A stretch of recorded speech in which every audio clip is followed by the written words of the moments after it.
Hello. Hey, what's going on? Happy New Year.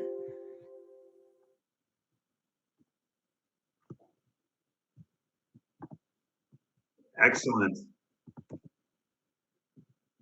That's all right.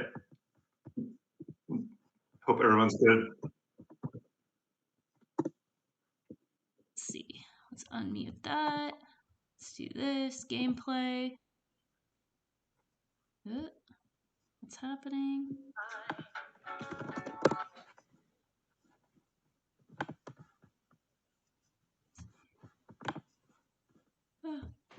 See my body. Where's my face? There we go. All right, are you there? Chat, how does this sound? There's a couple people in the room. Does it sound okay? POTUS, can you still hear me? I can. Okay.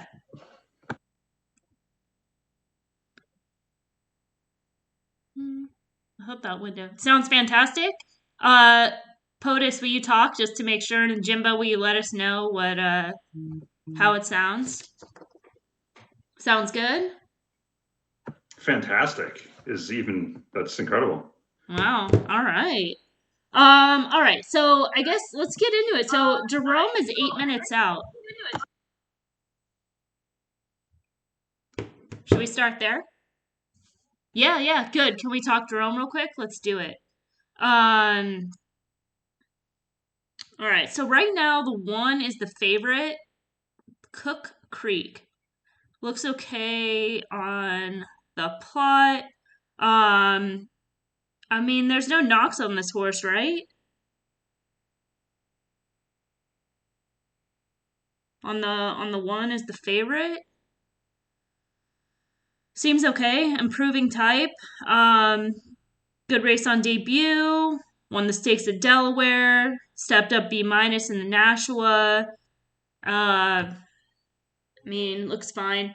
The second and third choice are the 6 and the 8. The 8 could have a pace advantage. It kind of looks like on the plot, and I guess that'll just sort of depend on the surface distance. With the 6, ooh, where did it go? All right, let's scroll down. Look at the 8 first. So, see some turf indications there. Was pressed. I mean, that would just be the key, right? Is this horse has to get out in front. It's kind of a quick turnaround, coming back in 16 days for a horse that's needed a little bit more time between starts. And then it's got to stretch out in distance. I mean, just the pace advantage would be the thing with the 8, but I'm kind of a little bit iffy. The 6 looks okay to me, actually. I like this progression. Decent race on debut. Dual lack room. Was still green in the second start. Has been able to show grit like in multiple races. Was extra wide last out. Speed figure progression. That looks positive. As a second choice. I mean, let's see. And could have a little bit of a pace advantage as well as far as surface distance. Maybe sits right behind the 8 and has first run. And we know this horse has grit. If there is that duel, which is cool. And then let's see where else. The 372. Hold on.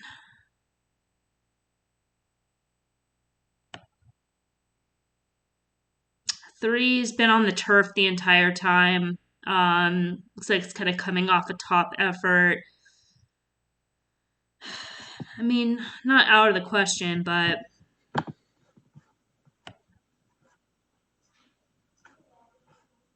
I think you probably wanted this horse last time when he was almost 24-1. It's not the world's best kind of race in terms of punting. It's not something you look at and you're seeing a ton of value out there. I mean, other than the one being potentially overbet. Yeah. I mean, to me, it looks like the 6. Like, as the current was 4-1 just a second ago. But essentially a third choice on a horse that's, I don't really see any knocks. I don't see anything different between the 1 and the 6. I mean, class wise, the one's had a little bit more experience, but still lightly raced types. When I talk about the 5 already, the 5 is not taking any money for another one that's been kind of progressive. That kind of seems like a negative sign on a horse like that, don't you think? I tend to think so. It's just, I don't know. It's for a stakes race. Just to me, it just doesn't. I'm not feeling any. I mean, I agree with you on the 6. If you're kind of like looking for some value, the 6 would be it. But otherwise, or the it just doesn't Yeah. look to me like a great betting race, Yeah, I'm despite a I'm kind of somewhat vulnerable favorite right. taking a little too much money. Right, right. It's just pretty much like the knock is the price, which we're probably going to see in the Smarty Jones later and have this conversation once again. The 7's taking money just doesn't seem very fast because sometimes the Laurel figures can be a little bit inflated um, and paired up that number in the Remsen. And at this point, it's like this horse has to get faster. The 8's warming up right now, so they're likely going to kind of do that pace advantage thing. And then the other horse we didn't talk about is the 2. Got a favorable trip last out. There was a save tactics plus maybe the race shape. Yeah, it had the race flow. Late again, another one that probably 10-1 in a maiden race is probably a little bit more value than 10-1 in this stakes race. So yeah, I agree with our president here that probably not the best betting race. But if anything, I would say the 6 is probably kind of the current. If you had to make a play, probably the way to go. Yeah, and certainly the 8, as you said, is probably could end up having that kind of pace advantage. But That no great value either. So yeah. I kind of I'm kind of like negative on the 8 a little bit, just because like we have those 2 turf notes. Um, and it's just the horses had so much time between starts, which obviously a horse that's like lightly raced and those aren't overly taxing efforts. It's not like it's like a hard to regress or like big speed figures or anything to need that much time between starts. There's usually a reason for that. So you're keeping that in mind. The horse came off the 166-day layoff, broke the maiden, needed 48 days. It's not a crazy amount of time. There is a scratch in between, but only a B minus for a win, which is like below typically what it takes to get a win. So it's not like that effort's that great. And now it's coming back in 16 days, and it's just for a horse that's never run on short rest. it's also a Um, short field at Aqueduct. It's not coming off some really impressive deep allowance field. So it's not even kind of hasn't been tested class wise either. right.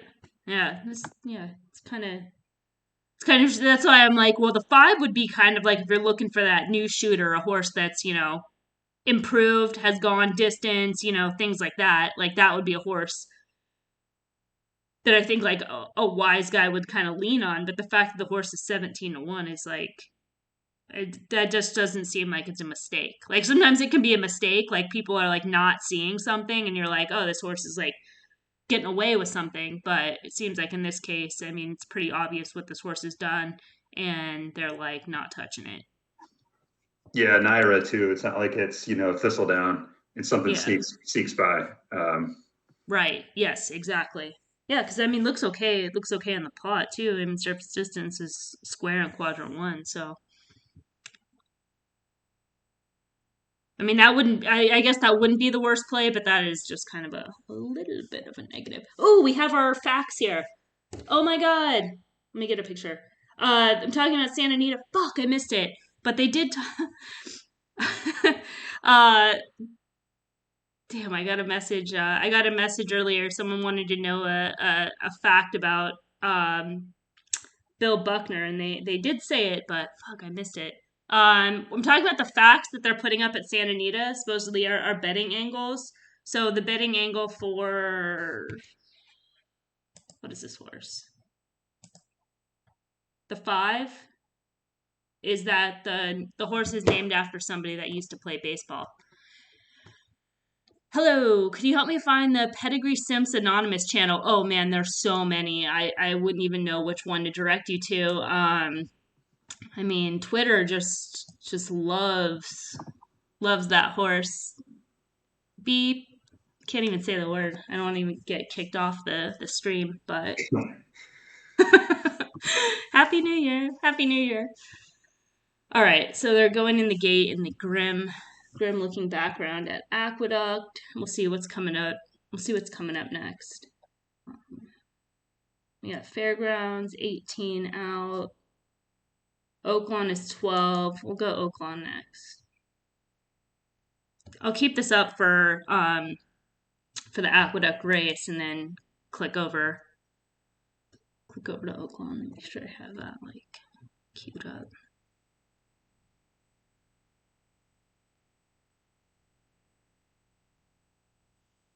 By the way, even when it's sunny in the rest of the New York metro area, it's always overcast at Aqueduct. So this is normal what's going on right now? Yeah, it's like Detroit. It's always overcast. There's like a blizzard going on outside my window right now. It's been snowing since like 10 o'clock. Hey, you volunteered that move, so no True. sympathy here.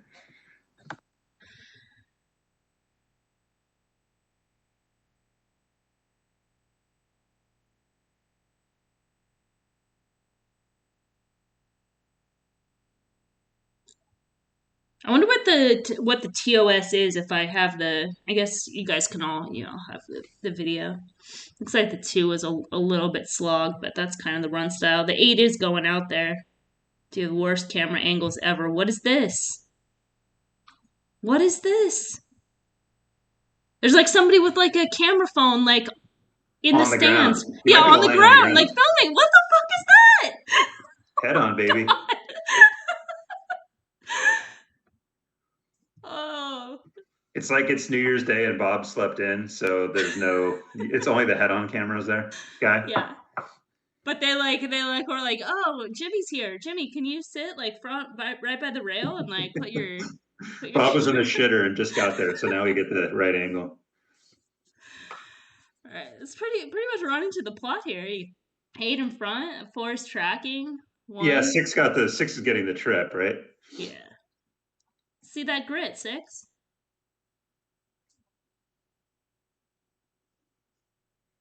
One's under a drive. And there might not be any change in running order. So it's here we go, back to Wow.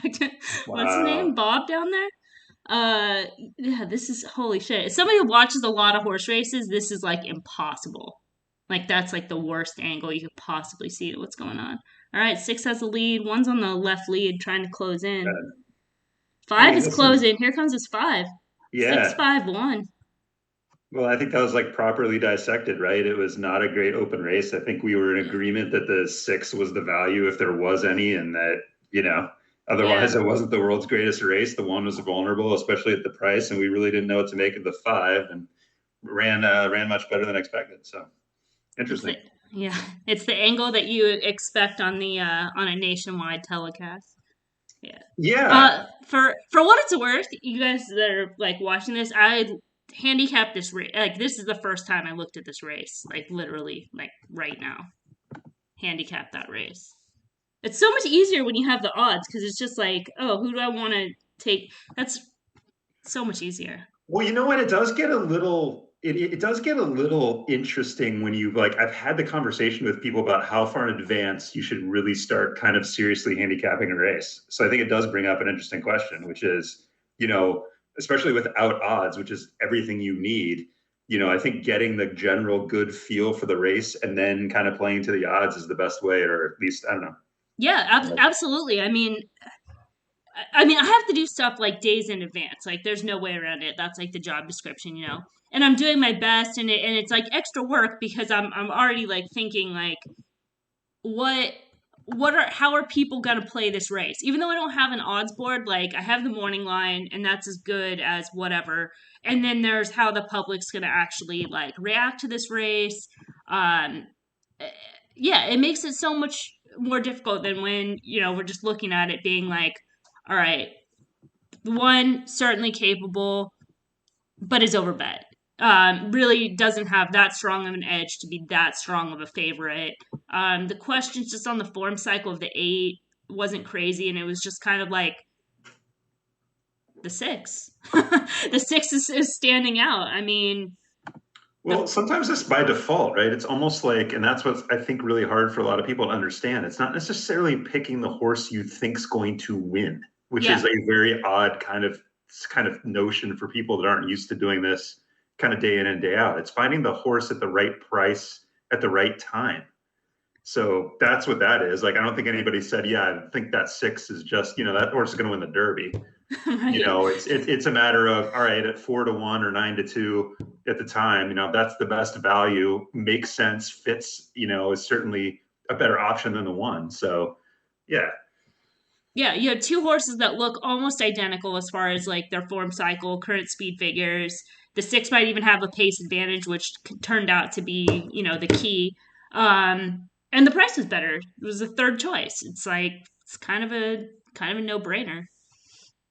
All right, so let's move on to Oaklawn. So the favorite right now, we'll start there, is the 5, who, looking at the plot, one of those horses that certainly can win this race, looks pretty strong. With the 8 and the 10 are both 7-2. Then the 11 is 7, and we've got double digit odds on the rest. So we'll start digging in with the 5 here. So third start of the form cycle looks like to be cycling back around. Oh, I do see something I'm not crazy about though. This mile distance is kind of sketchy because they've been running this horse. Oh, wait a second. Let me just double check something here.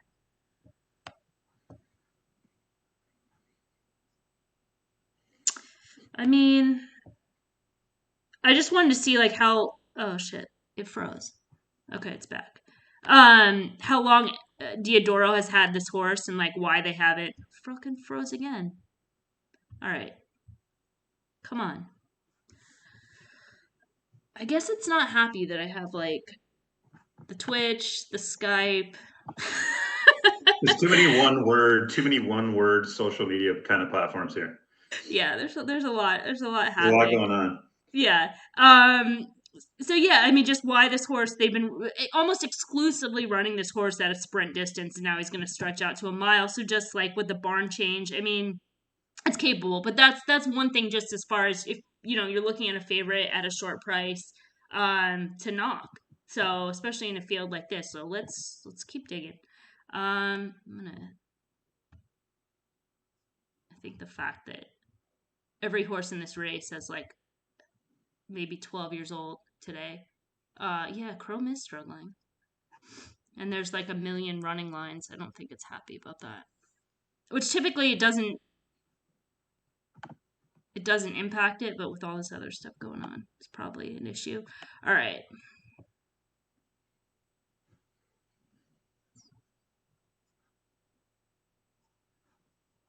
No, it's still doing it. Okay. The 10, oof, yuck. I mean, whew, you're taking 3-1 on this horse. Holy shit. I mean, the barn has been. This is not the assistant to Peter Miller, but It's Peter Miller. it's Peter Miller. It's Peter Yeah. Miller. I mean, back at a mile is good. The class draw. This horse is probably in a spot to win, but that recent form is gross. I just would not want to take. I just would not want to take 3-1.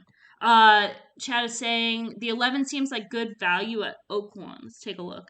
I don't like the no finish last out. That was a slightly higher level, but then was a no line last out. I mean, but like not last out, but prior to that. At a similar level, Emily, where do you put the 10,000? I mean, you do a lot of Oaklawn work. Where do you put this like starter allowance 10,000 in terms of like class level? Like, where does that fall? what are you looking at? A lot of the running lines of horses in the race that come from 10,000 starter allowance races. Oh, like the one? Yeah, there's quite a few of them. Just wondering like how that fits in from a class perspective. So I use, do you see this like column right here? This Yeah, OFR? I use that to try to compare. So gotcha. like this November 25th race is the same as a 91-97 to today's race. So I'd say it's like more of a lateral move. Gotcha. I think that's a really hard thing when there's just so many conditions these days to know kind of what one means with the other without kind of optics or some other type of really good program. Yeah, no, it can be absolutely tough. And yeah, just and the figure range is like what it takes to win, and then the grade also helps because the grade is kind of an overall like an overall assessment of the performance. So like a B is a winning race for the level. So if I see a horse that like was running at a similar par and even if they finished fourth but they earned a B, I know this is a horse that can compete at this type of level. Got 1 minute here. I gotta pick up the pace. All right. The 8 is the next. First to quit. It's like a bit of a class move. That's probably one of the horses you're looking at, right? I mean, this Yeah. pace looks like it's going to be fast as fuck because there's so many horses in here that want to be forwardly placed, and you have that 5 that's stretching out. Who can kind of sit like who's like quadrant 2? Who's 9? Like 9 and 2, 9 2. Who are these guys? I mean, they're 19-1 and 16-1. I don't even know if I need to know much more at this point. The 2 is coming off. Oh, that's another horse that wants to be forwardly placed, though. The 2, just kind of going back to those races. But at the number, you could make a case. And then the 9. Another one that's stretching out. Dude, I don't think anybody's going to win. Yeah. We're at the point. What's over the 6? 22. I mean, 6 maybe. That's not a bad spot for this race shape. I mean, the track has been playing kind of somewhat speed favoring today, right? But I It mean, I guess has, it has, but it's also been logical. It's not like it's been super fast paces to sure. where you're like, okay, that's 100% the You track. mean the one race bias? Yeah, exactly. um, shit. I mean, the 1. I don't know. That's why this race looks stabby. The 1-6, I guess. Yeah, I don't know. Does anybody out there have any kind of strong feelings about this race? I wouldn't care about taking on the 5 or the 10. I mean, both those horses could certainly win, but there's some knocks. I mean, I guess you can make a case for the 11. The trip is going to be a little bit rough with the pace and the outside post needing a top effort. But let's see. The 10 just slogged.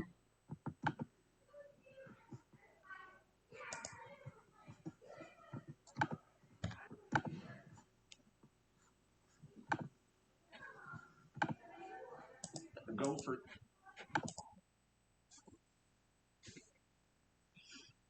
Yeah, that 2 is showing a little bit more speed. Would have been better if they kind of took that horse back. The 2 and the 5 hooked up in a duel. They are going pretty fast. 23 is pretty quick for this course and for the distance. The 5 is tracking. Again, it kind of just looks like the plot. The 5 is tracking right off that pair, and then you've got 4, somebody else, 6, 9 are all stalking.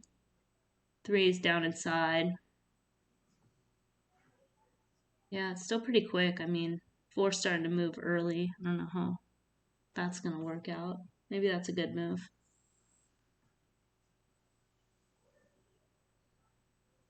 4's in a good. 4 has a lot of run.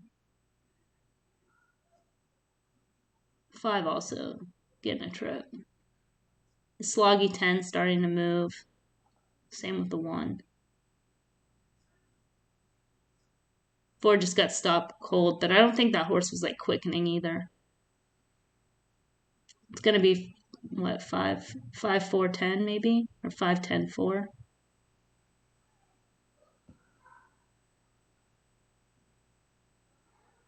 Meh. Yeah, whatever. Nobody won as I projected. There were no winners in that race. There are no winners. There was Exactly. no winners. All right, what's next? Santa Anita is going in the gate. We'll see how the baseball player does. It seems like it's a strong angle. Beat spaghetti sauce. Dude, spicy spaghetti face. Oh.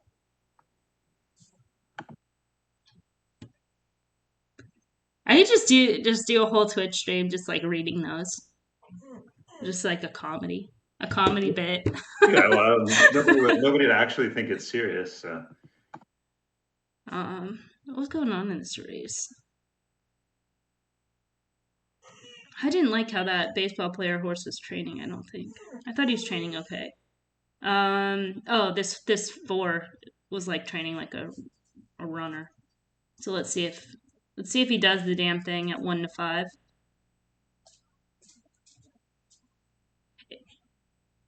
If this horse does win at 1 to 5, just turn on Twitter and everyone will tell you like how great the pedigree is, what the mom won stakes, the siblings did something. The siblings were also horses.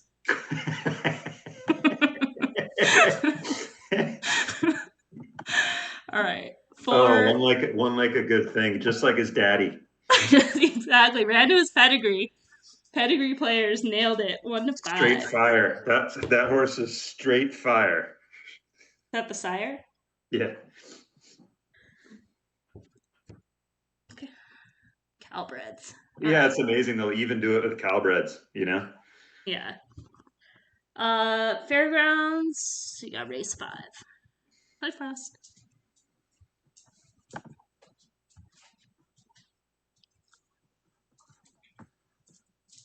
How's your ginger pussy?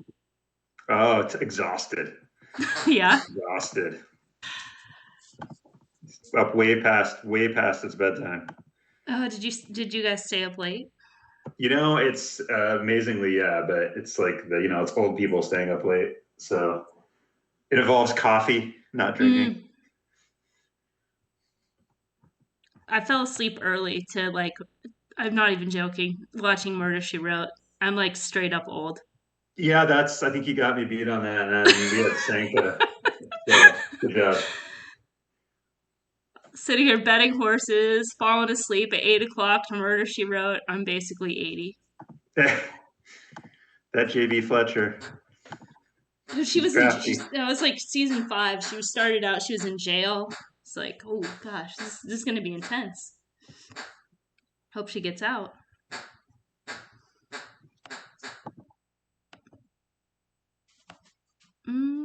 What am I looking at here? Race 5 at Fairgrounds. Make sure I'm in the right place. The 5 is currently favored. Certainly makes sense. I mean, it was a necessary drop needed last out. Capable to move up. I mean, the speed figures are on par for this level. Some gross form, but the 4 is also 5 to 2, and then the 9 is 7 to 2. The 4, it's basically the same as the 5, maybe yeah. What's up with the 6? Hell of a life. Looks like I'm going to improve right here. That was on the turf, little burst, moving off cover, top 2 together at the wire. It's not a bad race.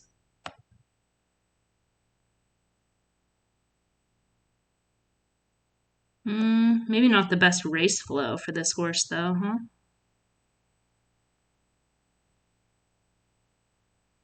Yeah, the pace looks a little, even though it's fire, it's a lower speed rate. So, well, it's too late to make anything happen now. As they're going in the gate. Let's see. Move on to, it'll be Santa Anita 4. Are we done with Aqueduct? Aqueduct's got one more. All right, I guess we can take a look.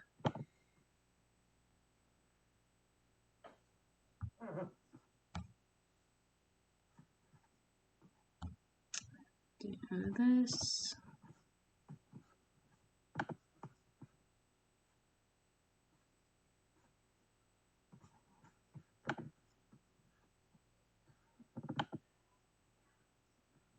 I'm going to definitely keep Anita up. That way we can get the facts. What's really important in these races. Let's keep that up.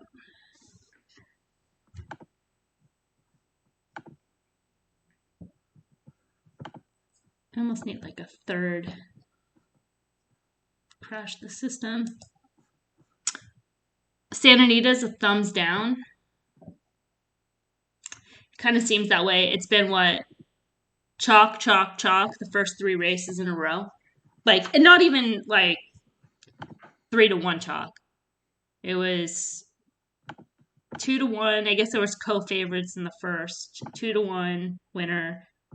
Then a 3-5, and then a 1-5. That is a bust. I mean, Santa Anita in general these days has been a thumbs down, which is sad. Tomorrow looks good, actually. Tomorrow has there's some weight on that card. I hate betting it. GGF top, Santa Anita bottom. Ooh, it's kind of sexy.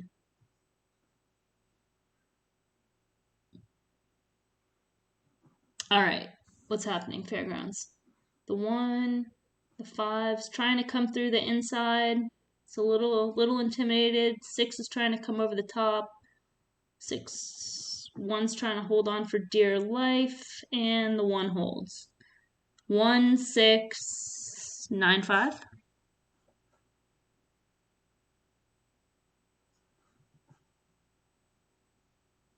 Yeah, kind of not surprising. Where's the 9? Is the 9 pushing that pace? I forget. All right, it's too late now. We'll go. Oaklawn is 18 minutes, but let's get a little bit more time in this race.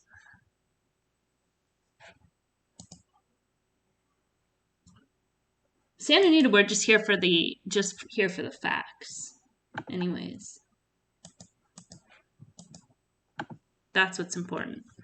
Okay, at Oaklawn coming up, the 6 is the favorite.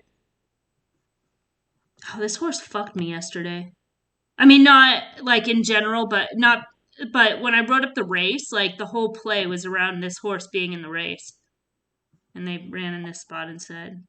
Just made all my work completely useless. That should be jail, actually. That just enter your horse in one spot. Don't do entering your horse in like 5 different spots on one weekend. That's like not okay. Yeah, it's selfish. Yeah, exactly. It's like, you know how this works? Like, people are betting these races. Like, pick a spot. If it's too tough, then you lose. That's how it goes. And this horse could lose this race.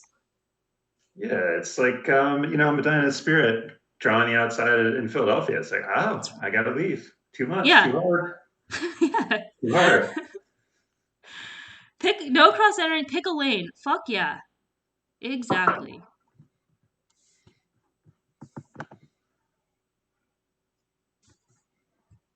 The game is the game. And I mean, honestly, this spot does not look easier. There's actually more, it looks like more contention in this race than there was yesterday. Worse when it happens in Breeders' Cup races. In the Breeders' Cup races, though, at least when they finalize the draw, it's decided. So I don't, that's not as bad. But like, when I'm handicapping, what date? I don't even know what day that was. Was yesterday? Yesterday was Friday. So I'm handicapping Friday on Wednesday. They haven't even drawn this card. It's like you have no clue that the horse is entered in another race. And if had I have known, I wouldn't have wasted my time picking that race, because that was the whole reason for riding that race, is to play against that one horse. But whatever. That goes back to the very first thing, why it's much easier to do this when you have all the pieces in front of you. All right. So fuck this 6, basically, long story short. Um, Yeah, that's a spite play right there. That's a spite play against. yeah, exactly. Not only are we gonna play against it, we're gonna like actively root against it. Yeah. Yeah, the thing I didn't like about this horse in that race is if you look at where this horse is winning, it's when he gets the easy lead, lone, favorable trips, just like the connections. They just try to pick like the most favorable spot. Yeah, the horse can be fast early, but as soon as they get pressure, dung cakes. And looks like the 4 and the 7 are just as fast. The 2 is drawn inside, has first call speed, can be a bit of a slog, but he has first call speed. No doubt, This but is a high. one could make the argument that Maker is excellent at spotting. At times, Maker's one of those like streaky trainers. Do you notice that? Like where it's like every horse is well spotted, and then like all of a sudden isn't good at spotting horses. Interesting how that turns out. Yeah, exactly. Um, the 1 actually looks okay in here. Second off the layoff. I guess class wise, it's a little bit of a lateral move, but probably softer. I mean, and just from the fact that this horse looked like it needed a race. Has run here at Oaklawn Park, has run some faster races. Doesn't win. That's the problem. But I guess if you're compensated, 7-1, we'll have to keep an eye on that. It's a potential, but that's for a horse that doesn't win, you need a little meat on the bone to make a win play. One of those good ones that looks like shit on the plot too. Good for underneath at the least if you're playing exotics. Lateral class move on the 2. That's kind of that sloggy guy.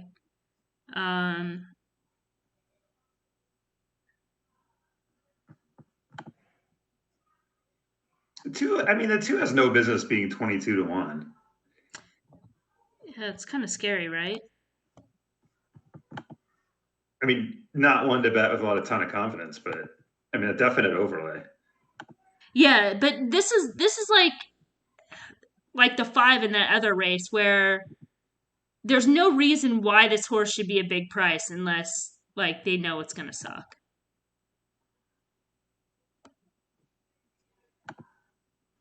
Because these are, I mean, that's pretty obvious. There's recent fast numbers in the money finishes. Like people love that shit.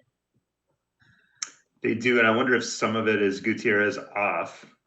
That is true because people have a major crush on him right now. Where is he Super riding? crush, super crush. Not a Hall of Famer like Jessica, but True. getting to that. Is the 9 bet down? Hell yes, it is. I mean, a little bit.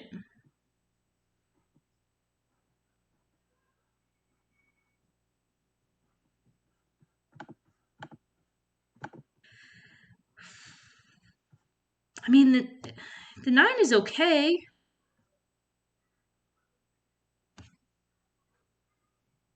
Looks good on the plot. Just wonder. I'm always a little sus when those numbers at Gulfstream Park, like when they transfer, but did run okay at Churchill Downs. So no real strong knocks on the 9 for everybody that wants to bet their boyfriend. Kind of another race where it's like you just let the 6 beat you. You're like, okay, that's fine. Oh yeah, for sure. 2-1 in a seemingly wide open field. I mean, you can have it. Yeah. Yeah, we have to discuss wide open fields, by the way. Yeah. It's something that needs to be discussed. Wide open, no opinion. This is like, yeah, this field is wide open because we're saying the favorite is a no. Like, is a big X, not the race is wide open. Put it in a box with 3 others, Right, right. Yeah. How do you feel about the 7, Mr. McKnight? Mm,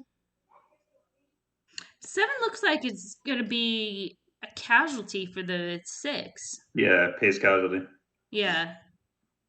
It just kind of looks like the 4 could go either way. Um, What's that? X Baffert Turf Force, which is always a strong angle. Now in for a tag. Completely going backwards in numbers. Yeah, it's like shocking. it's like you can't even parody that. Um, yeah, I mean, I guess that horse is going to try to be forwardly placed as well. So it looks like those 3 should probably cook each other. Especially if the 2 tries to press. And even the 1 might have to show early speed from the inside. Just might not have any other choice in order to get a trip. At least be somewhat forwardly placed. So it looks like the pace is going to be pretty contentious. The 5 is cutting back to a sprint. That could be good. Yeah, the 5 also looks like one. I'm not looking at the plot, but does look like one that could kind of potentially be a benefit of having a decent trip behind the speed. Yeah. I don't know if that's how it plots, but Yeah, well, the plot's up right now. oh, Yeah, it kind of. I mean, the form is a little bit dirty, but it just because you have the big change from standard to surface distance. But the horse is taking money. Um, the horse is taking about as much money as the 4, who the 4 is 5-1 on the morning line, and the 5 is 12-1. So that signals to me that the 5 is live, even though they're both currently 8-1, 7-1. That's for our players out there. Um, now 11 as well seems to be a bit of an overlay. yeah. What's going on there? Is kind of moving up in class though. Yeah, I This mean, horse is gonna have a rough trip too because it's another one that likes to be forwardly placed and it's just parked way out there. yeah. Like, how does this horse win?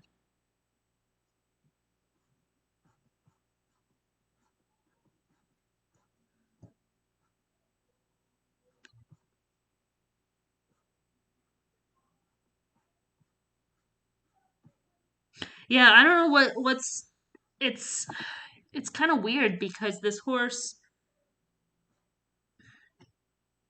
it's like they don't really know like kind of what to do with him. He had those 2 good races that were sprints back in May where the horse was forwardly placed, but it's not like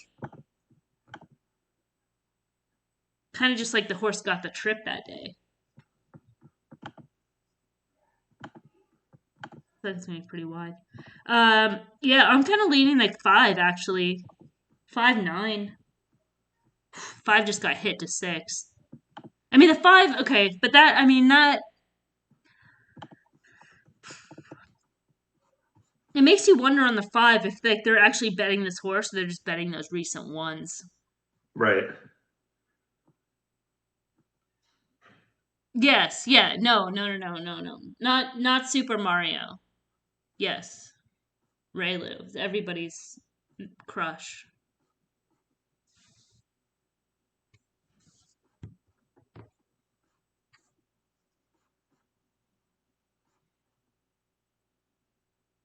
Yeah, I'm gonna go back to the 5, but back up to 7. Um,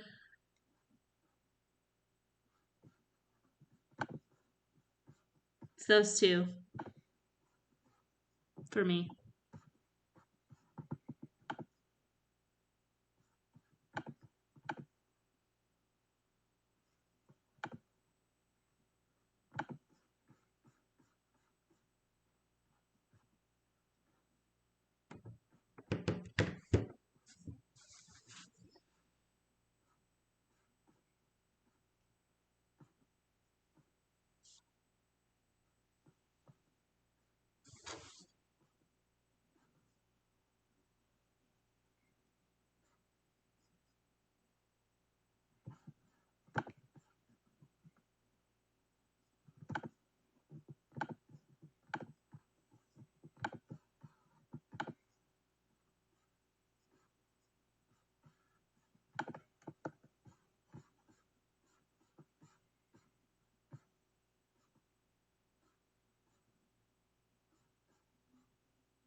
while we're waiting for this race and waiting for the fun facts, this stream is brought to you by Patreon. So, some new people. Jared, thank you so much. Brian, thank you so much. Peter May, big supporter. Thank you so much. Joe, sometimes the names don't show up. William Leonard, big VIP. Thank you so much. Lawrence, thank you. Another all access. Much appreciated. See if there's anybody else that I'm missing. I think that is everybody.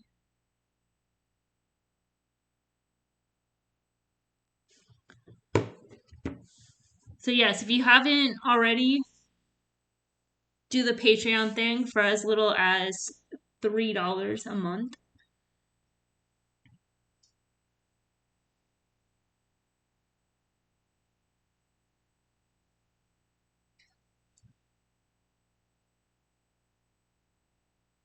Let's see, what else is coming up? What else are you guys looking at right now? Fairgrounds?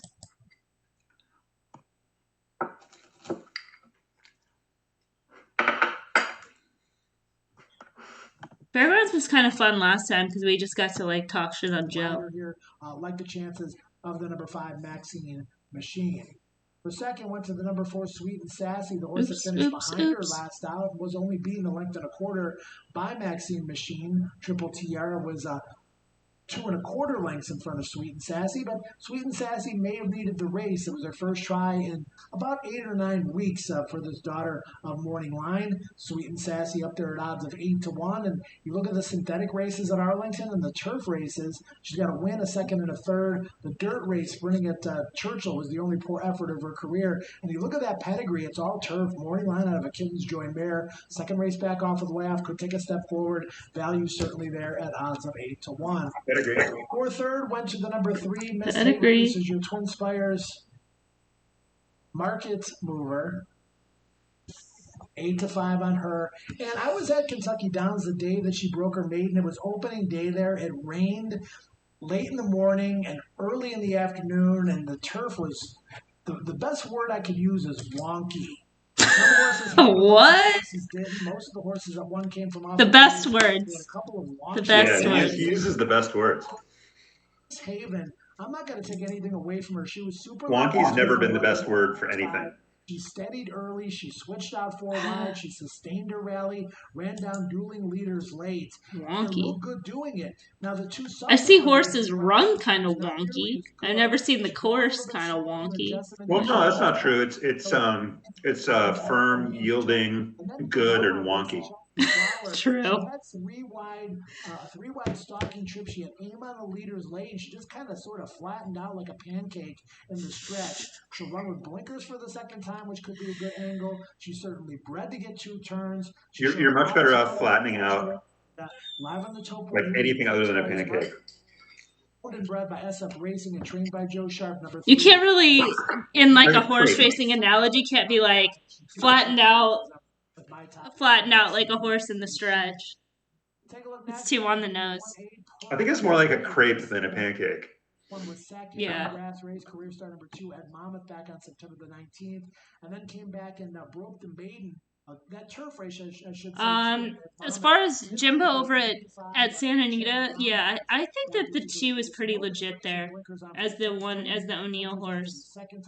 The 9 is okay, but I think it's one of those 2 seem really logical. You look at the pedigree, it certainly tilts towards a turf by a Stern out of a street cry mare for this Godolphin. I gave the 1 a look, but the 1 is out. Super live on the toe board, Pearl Earring, along with the number 1 as part of the entry. The other half, trained by Brad Cox, also a Godolphin homebred.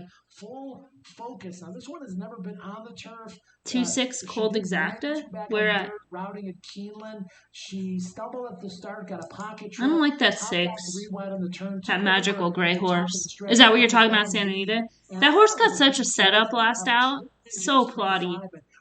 I mean, I guess. And only beat 5 horses that particular day. In the follow-up race against Boma at Churchill. Kind of seems just like a Pasadena. Main track played fairly that day. She got caught way back from the rail. She passed some tired horses, but didn't overly impress that particular day either. But again, the two for the price of one. I don't like where.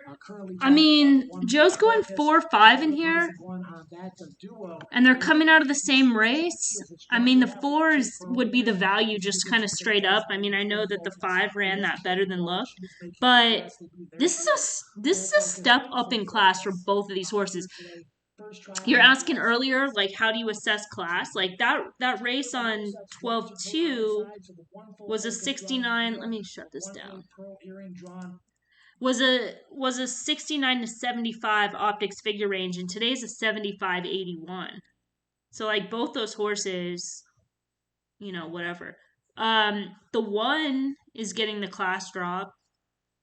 That makes sense. I mean, it's first turf, but you're getting 2 for the price of 1. What's happening here? I mean, this is a little bit up in class, but you could still project upside for this horse. Yeah, I'd be a little bit cautious there. The 3 that's the market mover. Currently the second choice. I'd say if anything, the value would be on the 3 at this point. All right, going in the gate at Oaklawn. Let's see here.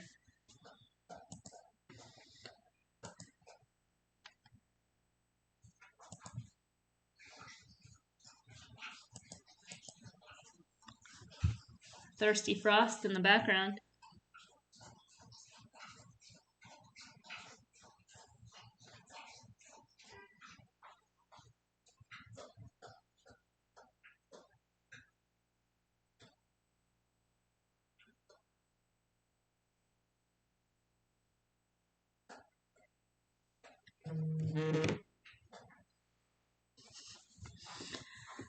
All right, let's see how contentious this. Where's this? What this pace is. So the 6 didn't even get out in front. They're gonna stalk. The 4 and the 8. 4 just went clear. The 8 is tracking. The 11 is wide. Whoever was on the that was El Presidente.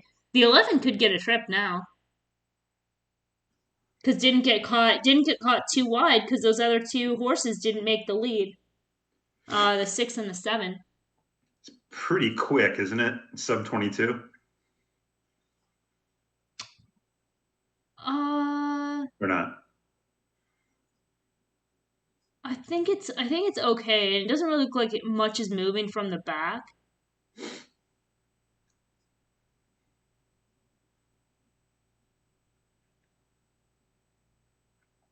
Five is trying to run on. Yeah, they projected 11 got the trip. The 1 comes into the exotics. The 6 is a total sled face. 10 is closing. 11, 1, 4, and 10 are in a photo for show. Yeah, I mean, 7 didn't show speed. Maker picks 2 races and then doesn't even do what they're supposed to do, so that's cool. But good, heads up on the 11. That was just like, we're probably gonna get caught wide, but no one's gonna go. Perfect outside tracking trip. Yeah, listen. I mean, you look at it's a quarter. At the end of the day, it's a flat quarter. Oh, I already flipped the page.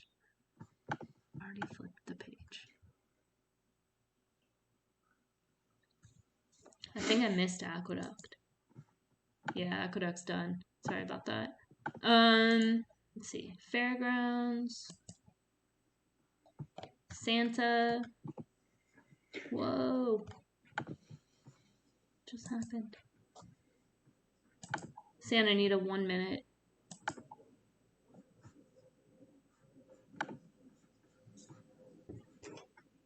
$5 minutes at what the fug? Fairgrounds. Yeah, I think the 5 is over bet at Fairgrounds. Even though that was a good race, it's still up in class, deep closer, not the strongest short price. And then I think the two's going to the gate like he needs a nap, but the two look pretty strong in here. Be able to sit off the pace, have that first run, saving ground. Here we go. Yeah, I mean, just from the plot, I mean, the 5 being the favorite, coming out of the common race is the 4, and the 4 is 10-1, or now 8-1. The 4 would be the value every day of the week.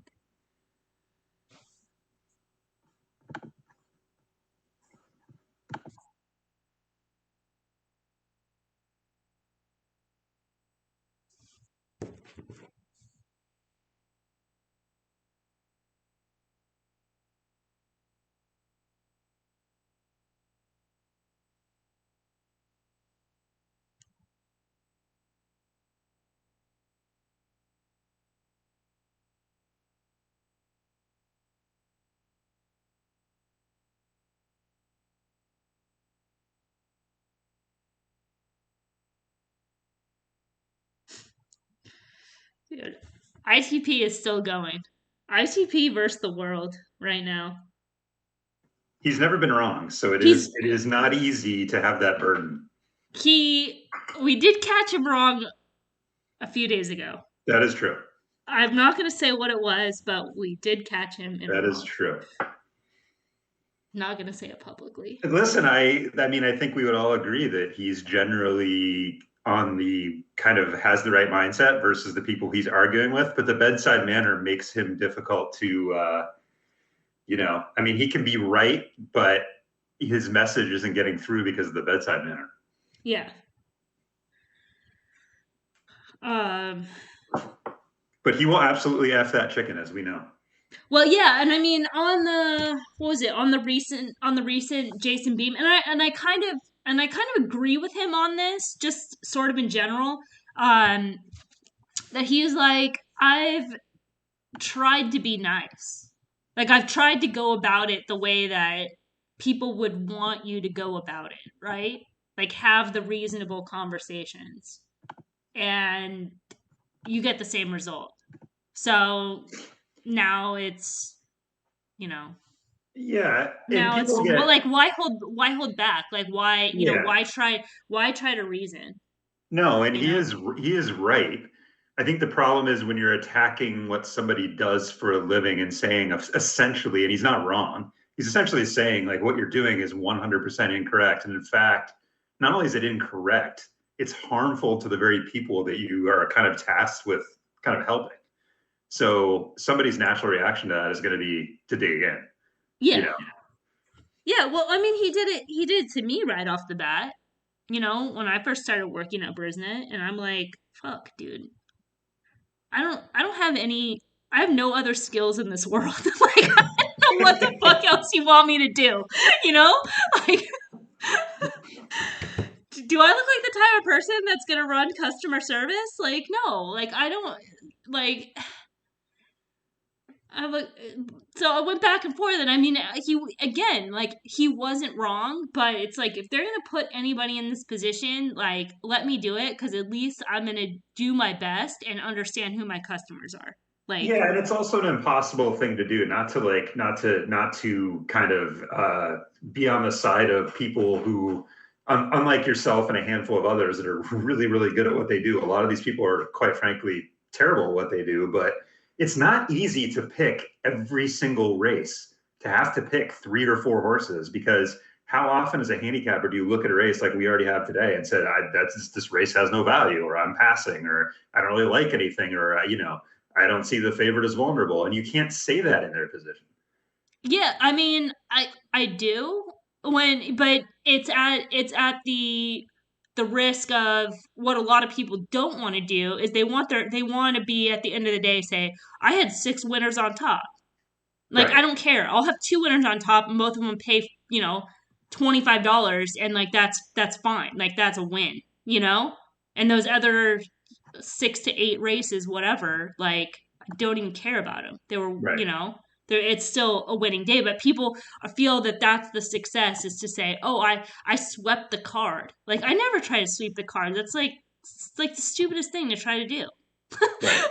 Like I might one day randomly luck into it from like some just like dumb luck, but I don't ever like attack the card trying to be like I'm gonna pick every single winner on top because you're gonna Yeah, land because in nobody, chalk. listen, you can't approach the game like that and expect to have any measure of success whatsoever. And that's kind of that's his main point to people, is that their whole mindset is incorrect about, how they're going about it. And he's right about that. It's the complete wrong mindset. Yeah.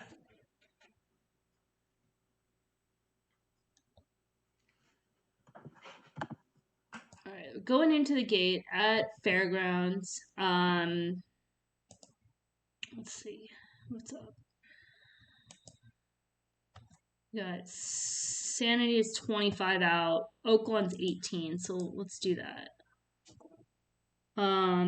The 6 is the favorite again at Oaklawn. And then there's its prices outside of that. So 6 is the 2-1, and 5 is 5, 12 and 13, both 7s, 11 is 9, double digits on the rest. So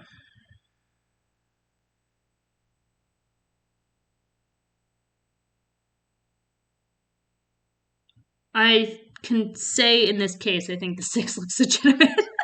I think the 6 or anybody. Yeah, But I'm with you on that. I mean, I didn't try to, I played a pick 4 there starting that last race because I like that 11, and I couldn't really see beyond the 6. I mean, I think the 10 at the price makes a little bit of sense, but probably doesn't, to me, isn't going to beat the 6. It's just so you make sense of the exotics playing it kind of underneath. Yeah, But, I mean the 6. It's like the 6 is coming back off a layoff, but this could not be the most this is the most ideal spot for this horse coming back off a layoff. Just like the way this race shapes up, it looks right. Favorable running style, speed figures on par. Just in this group. I mean, and if it's not that horse, then you're hitting all but 6. Not all, but all but 6. Or you're playing 6 singled. yeah, you're going to FBG that shit right there. Yeah. Or Michelle. Michelle did the all yesterday, including the 1-2. Oh, good.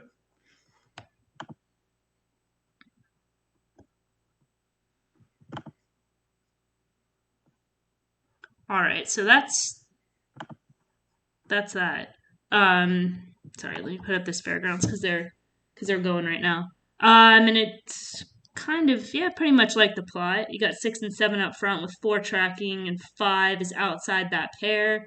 Pretty moderate pace.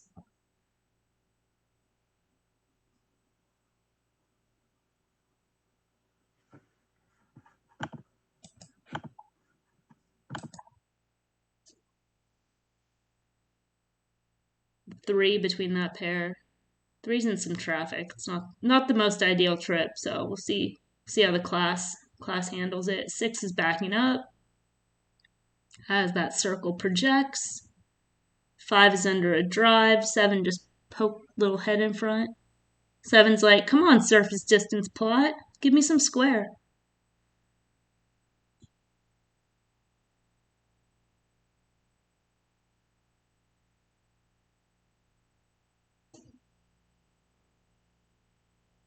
Five is treading water. 7 looks like he's going to hold.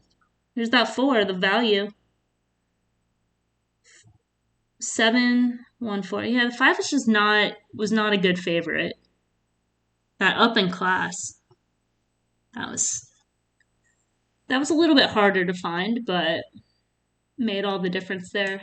Because the 5 had a good trip, no excuse. All right.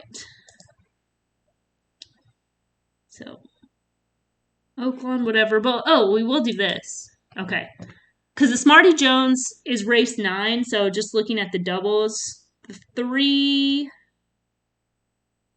and 2, the 3 is going to be a favorite. The 2 is going to be a strong second choice, which a lot of people pick the 2, all in saying 8-1 morning line. I think they got baited into that morning line. That horse is going to be second choice. 4 taking a little bit of money. It's pretty obvious. Who else? The 14. 14 is another one that should take money, but it's a tough post. Even with the 13 out. The 10 a little bit. Yeah, of course.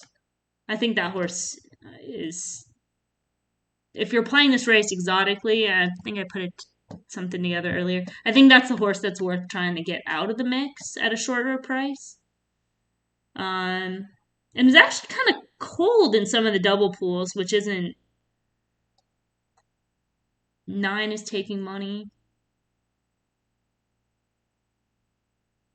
6 is taking more money than the 9, which that should be, well, I guess it depends. It's a little bit, I guess, let me back up. It's a little bit blurry outside of that, but it looks like, as expected, 3 is going to be the favorite. 2 and 4 are going to be strong second choices with the 10. So nothing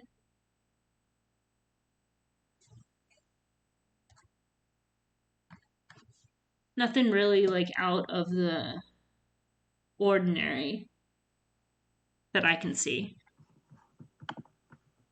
I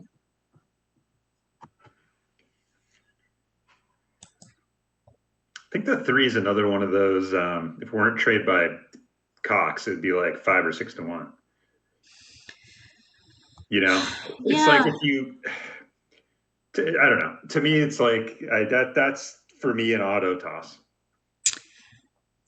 Just because of that. I mean, yeah. I mean, the horse fits in this race. It's like because really hasn't done anything wrong at this point. Has been consistent, proven over the racetrack. I mean, it makes sense. Like, broke the maiden on debut, came off a little bit of a layoff, did the route thing, had trouble. Like the horse certainly fits. Now they're like stepping up off an allowance win, going to stakes. Like that's like the typical, or classic pattern, I should say, for for a horse. So it makes sense. But the thing is the horse is just a short price in a field where maybe some of these other horses have more upside at this point. Right. Where with the 3, it's like what you're gonna get.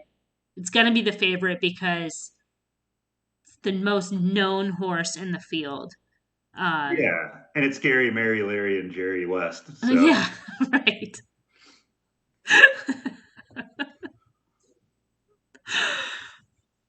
Or at least 2 of them. It could be their kid. That's true.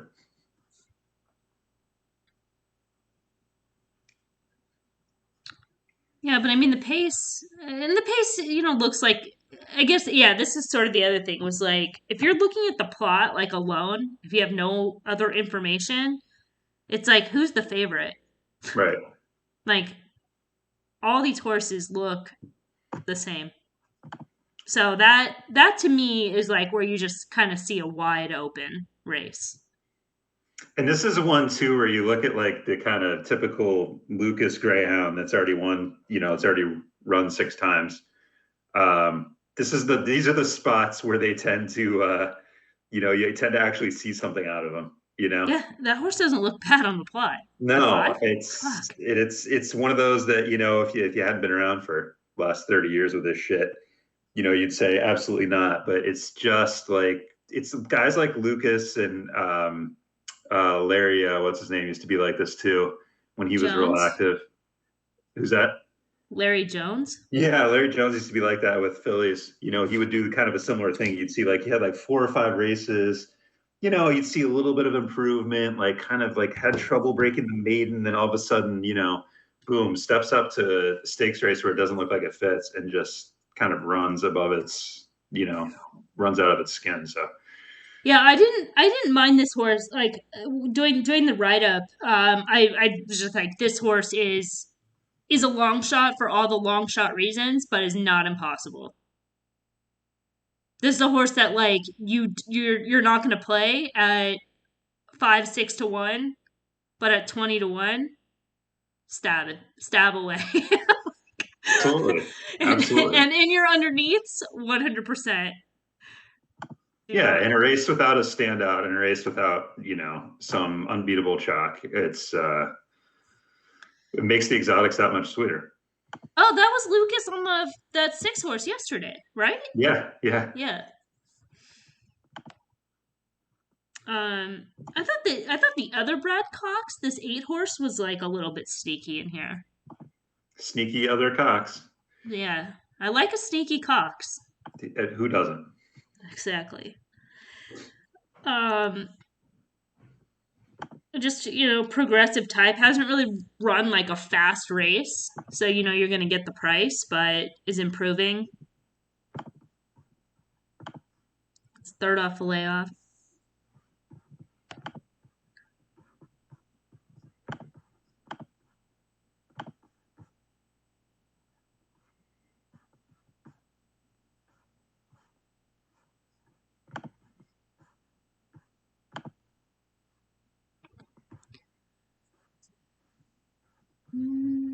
All right, we got 7 minutes there.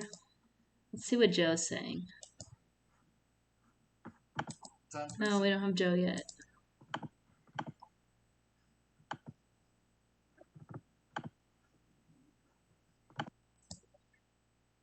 And then I caught the tail end of the information at Santa Anita, but it was like all normal stuff. Like Miotti is 30% trainer with whatever. I think like the weirdest one was like this trainer used to be a jockey. Well, it's helpful.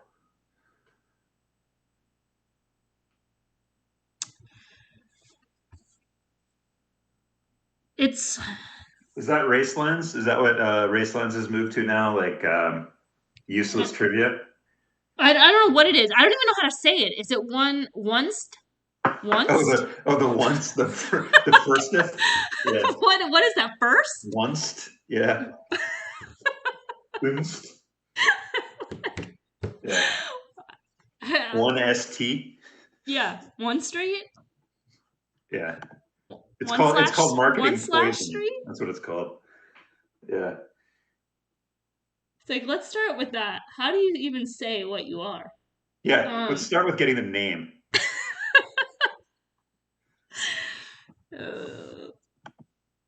Well, I'll tell you. Okay, so Santa Anita is coming up. It's the 5th race, 13 minutes. The 1 is currently even money, and I think that is a bad favorite. And I get why this horse is favored, just because the rest of this field looks terrible. But I mean, this horse wasn't winning at Los Alamitos. It just kind of runs the same race every time, and going to go a little bit longer. Hasn't really shown much finish. The 2, in my opinion, is the horse. Actually, is the one you probably want. That horse had trouble last out, like legitimate trouble. It was kind of live in that spot. I thought it's currently 5-1. Bays is riding terrible though. Like not, when riders are cold, and you can just tell it's not just like they're getting bad mounts, but like they're just riding scared, and their horses like know it, and they just don't run. That's what I feel like the horse is for Bays. Listen, confidence is a big thing in any sport. It doesn't matter what it is. Yeah. So it just seems like that. So it's a little bit of a liability, but in the face of an even money that's worth taking on. I can't remember if I saw the works of this horse. I forget. I wasn't crazy. I know of the first time starters, the one I preferred was the 6. So either I didn't, I couldn't, I can't, they didn't leave any impression, this 1 of the 7. But the 6, I remember being like, of the first time starters, I thought was kind of the better of those. Their guest handicapper is picking 4 and 2. I mean, I guess I don't know. I don't like 4. It's like it's getting class relief, but this horse just looks like a dud. Just can't run. So if the 4 wins, good luck. You did. You got it, I guess. I don't know. Looks like a dud to me. Who's the guest handicapper? Ryan Flanders? Okay.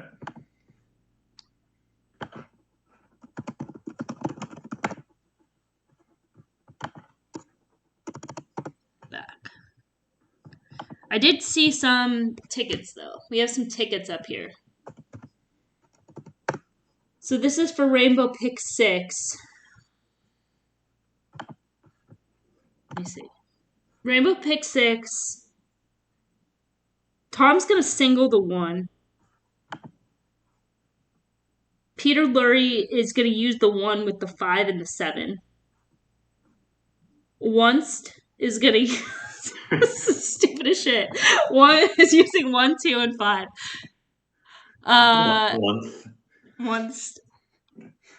Once bet AI. Stupidest name.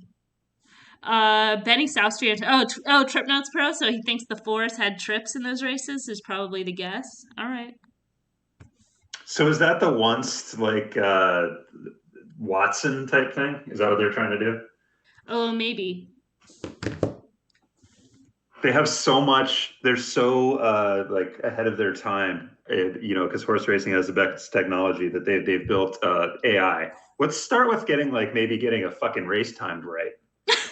Let's not have like our buddy in the stands filming a horse race. Yeah, let's start from the ground. Not filming on an iPhone 7, and then we can go from there. But by all means, let's have some artificial intelligence start picking. We don't have any actual intelligence. Let's start with that. Yeah. Good God. Oh, okay. 1 minute to race 8 at Oaklawn. What's up with Fairgrounds? Fairgrounds is 16 out. Oh, we can get some Joe. You have Joe or no Joe?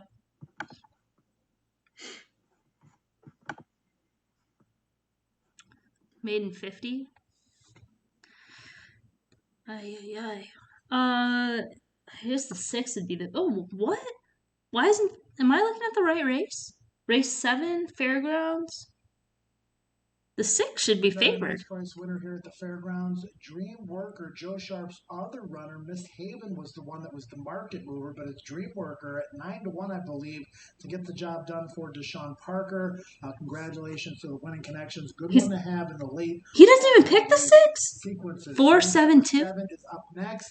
$50,000 maiden claimer, 6 furlongs the distance for the 3-year-old fillies. And let's take a look at the number 4. Triple P is the top choice here, liking the price of 9-2 for the Boss. Steve Margolis, JS Stables, and Mitchell. Oh shit! I thought he was gonna say Bruce Springsteen. Turned out to be a key race at this level, September 24th. I didn't know there was 2 bosses. Came back and dominated an allowance race at Indiana Grand. Horse that ran 3rd, Sweet Annabella, came back and won at the same level at Churchill Downs. Subsequent start ran 4th at Keeneland. That was a tepid-paced race, and Triple P just did not keep up that particular day. And it was a horse that went gate to wire, inside speed runner, and the horse was Brad Cox's first-time starter that got the job done that particular day. That was maiden claiming 150 in a field of 10, ran 4th, did Triple P, came back at the same level at Churchill in the slot, ran a distant 8, we can throw that race right out the window, lost 6 lengths at the start, never got involved. Now returned 577. Once color scheme is so distracting. Yeah, I totally agree. That's why I had to take pictures because I can't see it like when it's on the screen. It's crazy. Jimbo, if I were to try to beat the favorite at Santa Anita, take a shot with the 2 Curly Issa. Hell yeah. I like that horse. Trouble last out. Daily double, pick 3, and the win pool at 3-2. 10th on debut, maiden special weight. That wasn't a great maiden special weight. It was good. It was okay. There was a lot of better ones at Churchill. The winner was a Louisiana bred, actually, Medley, who came back and ran 3rd on Louisiana Champions Day. Horse that ran 3rd that day, Ice Baby, came back and won a restricted race. Maiden special weight, but restricted. Sales restricted here at the Fairgrounds. Have I Ever was a 10th that day. And had a clear trip in the 2 path, was 5 wide on the turn, lost ground. Now faces obviously easier competition for Maggie Moss and Cherie DeBow, new owner-trainer combination, and should find clear sailing on the outside. 3-2 seems a little bit short to me, but it certainly seems has a chance to get the job agreed. into this field here today. It's short, but that horse looks legit. I think this is 6, 7. And this one debuted with a pretty good second on May 28th at Churchill over a wet fast track behind eventual stakes winner Behave Virginia. Then ran into Cancel This, Hidden Wonder. Okay, that horse is worth upgrading too. Average field for the maiden special weight ranks at Churchill on November the 6th off the bench for Eclipse. Then tried 2 turns and left from post position number 12. Got tired that particular day. Park of the Nile was a very impressive Kenny McPeak trained first time starter that went gate to wire that day. And then last out on the turf, tried something new, made in 30s. Made the lead, gave away very late over a turf course that did slightly favor speed on December the 5th.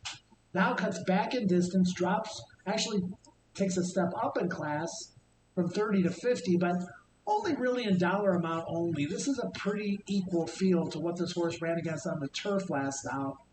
And I think is probably better sprinting than not according to Optics figure range.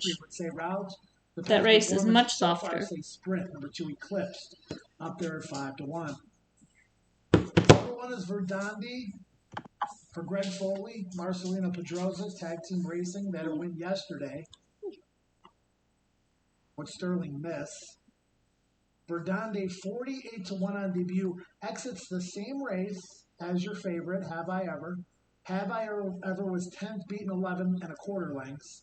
Verdandi was 9th, beaten 10 lengths. So Verdandi actually finished in front of the favorite. That one's getting bet here, 5-2 on Verdandi. Broke slowly that day, lost about 4 lengths, was covered up at the rail, and did very little running after that. But another trainer whose horses usually improve with experience. Foley Barnes showing signs of heating up over the course of the last 10 days or so. Marcelino Pedroza does a lot of nice work for this team. And 5-2, another one I think is a little bit of an underlay. I mean, I like Triple P. I like Eclipse better. They're both 5-1. The 2 favorites are 8-5 and 5-2 respectively. Again, just one.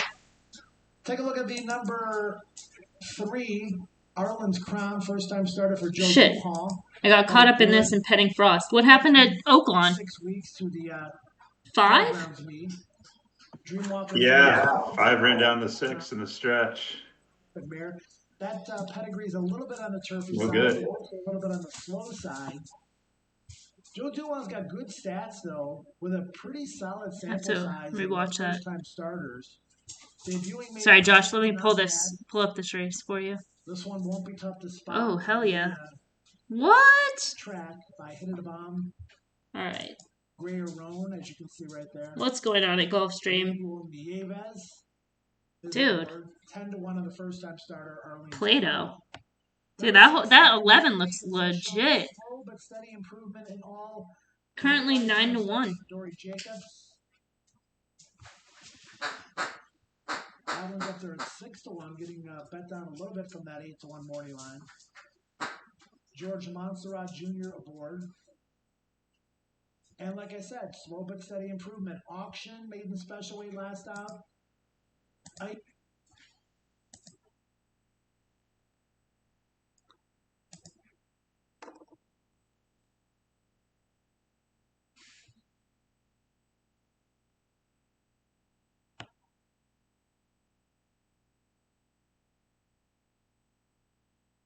Yeah, nothing is wrong with the 11. We'll keep an eye on that. Good call. I mean, why is that horse such a price? Just because the synthetic? Oh, because they can't see this horse. This horse is finishing off the board. Yeah, this horse is hidden. Cool. I like this. Good catch. Brian goes 5, 4, 6, 7. That horse is off his radar.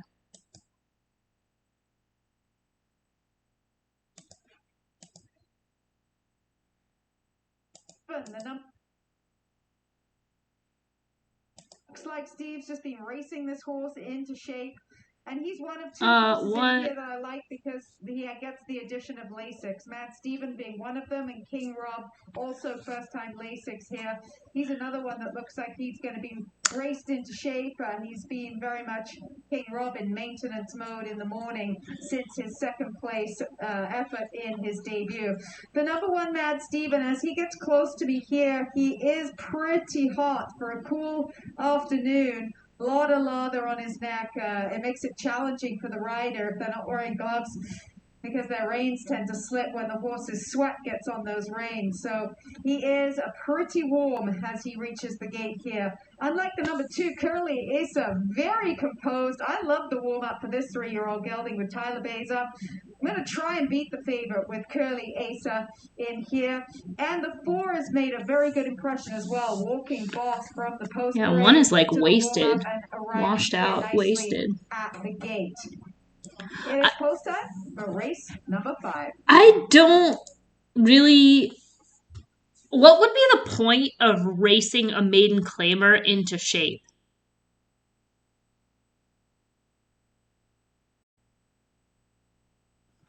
Right? Yeah, it seems like just a lazy statement. Yeah, because I mean, the horse is up for a tag, so at any point you could lose the horse. So you're not going to be like, oh, the 4th race will get fit and we'll win. It's like, well, you could lose that horse that day. Plan ruined. Like, good game. Good game if that horse gets claimed. There's no, that would never occur. That is like the red flag emoji. Oh, we're racing a claiming horse. A maiden claimer is different. Claiming horse, he's 8 years old. He's coming back off a layoff. Nobody's going to grab the horse for 10. Needs a race. Totally different story. But maiden claimer, I don't know. Yeah, I think it's just a really lazy comment. Yeah. I'm watching this replay now for. So the 6 duel. Yeah, the 5 just got the trip.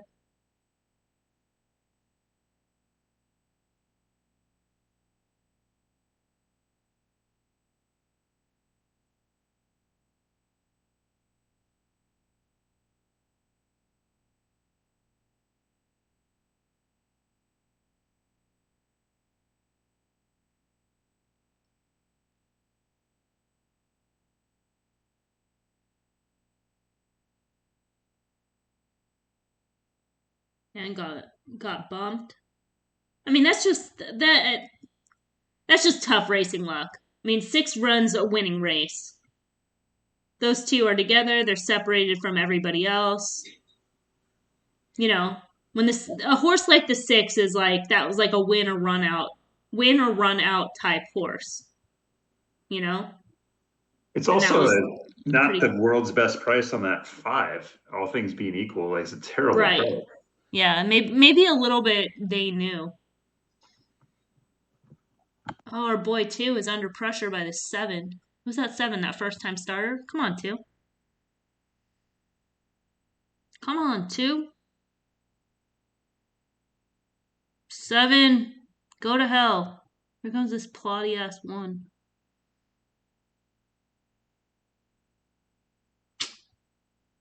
At least he tried. And the 1 got raced into shape. Won the race. Good thing. Well executed plan. 4th starter. That's why they do it. I got it. All right. What do I know? All right. 7 minutes to Fairgrounds. Oh, we got a Smarty Jones board. All right. Let's get out of these maiden claimers. Had it. Actually, let's go back to this real quick.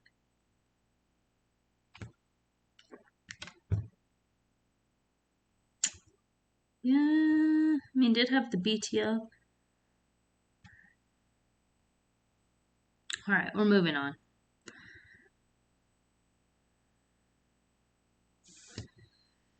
Okay, so as projected, the 3 is the favorite at 5-2. Also as projected, the 2 second choice at 7-2. The 14 is 4. Let me do the pot. 14 is 4. The 1 is 6. The 10 is 9. Double digits on everybody else. So we did talk about this race a little bit with the 3 certainly capable, but in a big full field, gotta try to get creative. The 2 just looks like an underlay to me. Like I didn't mind this horse, but this is like the wisest guy horse in the world. Yeah, it's too much. There's too many unknowns for 7-2 in a field like this. Absolutely. It's like this horse is slow, has to improve, has to get faster than some of the others. So you automatically need price compensation. Hasn't gone around 2 turns. Moving up off a maiden win. And it's like this horse is fine. I mean, I would, watching the races, like, could certainly handle it, but just not a horse that you're taking 7-2 on. The 1 is currently 6-1. Ran a good speed figure, first out around 2 turns, but did benefit from somewhat of a favorable trip. Was behind the pace setters. Had run like inside that final furlong. It doesn't pull up on there. And then what was the other? Oh, the 14. The 14 is a good horse. The 14 could win this race. However, even though now he's in post 13, it's still going to be. It's going to have to work a trip. He's going to have to get the trip that the 11 got, where it's like a lot of the other speed just doesn't go. And they go for position and then can get a trip. But they got caught wide in the Kentucky Jockey Club, and that was kind of detrimental. I like the 14 as a horse. Just the post is tough. So let me check in on here. Y'all rock. Learn a ton on these streams. Thanks for sharing knowledge. I'm out. Okay, bye. Thank you, and thank you for the sub on Patreon. Firestopper 77, Turfway Park Race 9 won the Super High 5 at Arlington. What? At Arlington? Tell you what. I'm not sure what's going on there. What was I doing? Oh, I wanted to watch that Gulfstream race.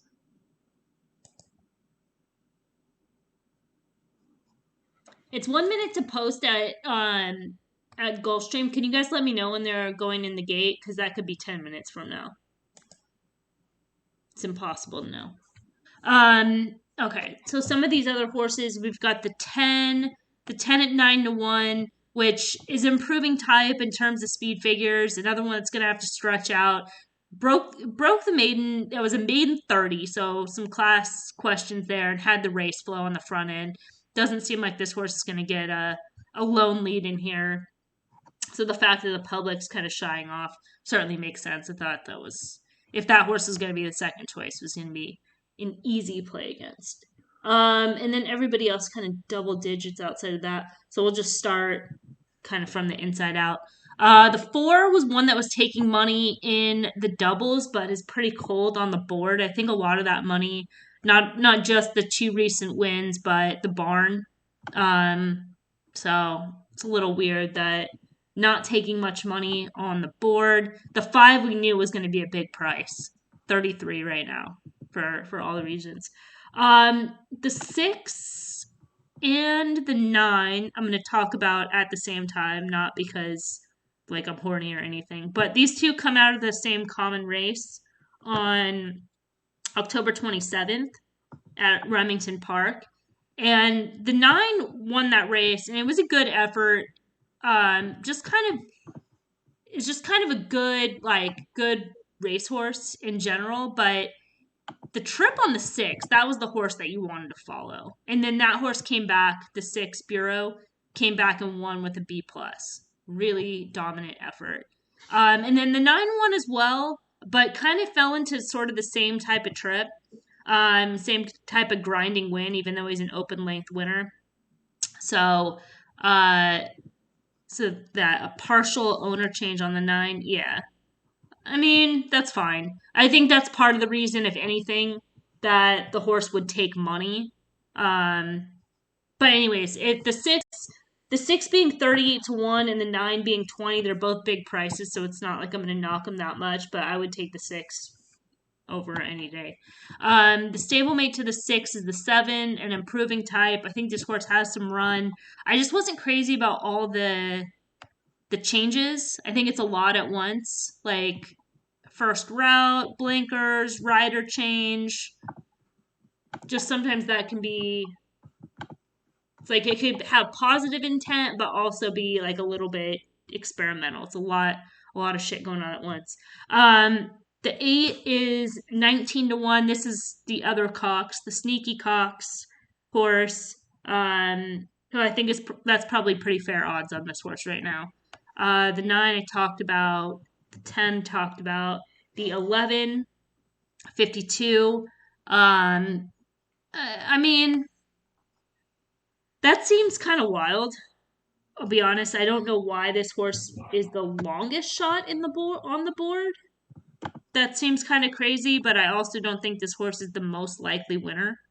I mean, that horse is like 8 to 1 morning line and is 48 to 1 right now. So someone must have bet like $10. Went down a little bit. Still, I mean, you can make a case from that perspective, but that horse has to improve. The 12 is 19 to 1. The 12 has some run, is an improving type. But as you can see, just slog. Always slog. Stretching out in distance, slow start from the 12 post. They're going to have to drop back and make a run. All right, Gulfstream? Sorry. All right, cool. All right, let's get this 11.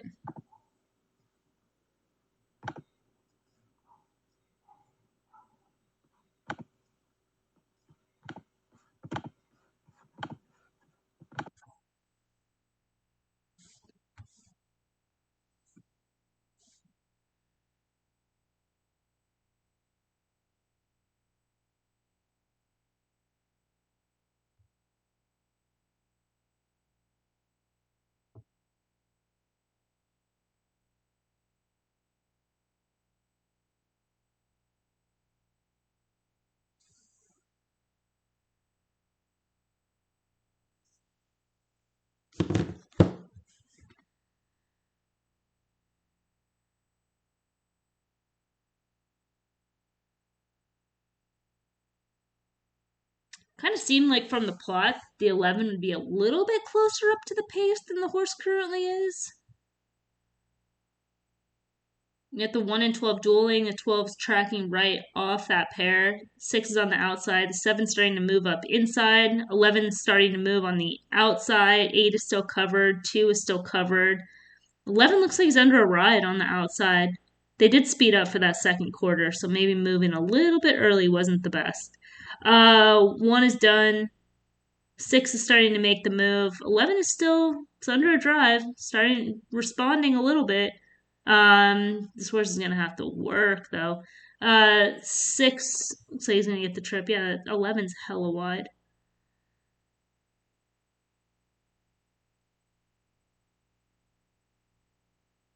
No, 6 is like life or death to hold on. No, he's good. 4 is best of the speed. 6, 8, 4. An 11 finished 5th. That wasn't it didn't work out, but I still think that was like the right play in that race. Yeah, you're not going to win a race like that 48 wide. Yeah. And being that, and you end up getting bet down too. So maybe that's not the best play in that case, but I mean, yeah, that wasn't bad. Listen, you make that play 100 out of 100 times over, some piece of shit chalk at, yeah, 4 to 5. So I mean, the chalk didn't even win, right? No, that well, did the 6 end up? The 6 ended up going off at 3 to 1 off an 8 to 1 morning line. Are their morning lines just like complete dog shit over at Gulfstream Park? Because the 11 was 15 to 1 and ends up going off at 9 to 2. The 6 won at 3 to 1, and that one was 8 to 1. Is that just like consistent?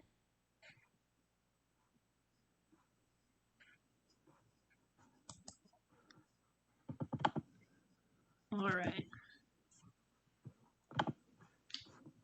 So I know we've had fun on the stream, but we'll go Smarty Jones, and then the morning lines have been super out of whack at Gulfstream Park. Yeah, I mean, yeah, that's crazy. Because even when we were discussing the race, and I was looking at a bunch of shit, so I didn't get to see like where the change was. But that was a weird race with how the odds ended up. Yeah, it definitely seemed like it.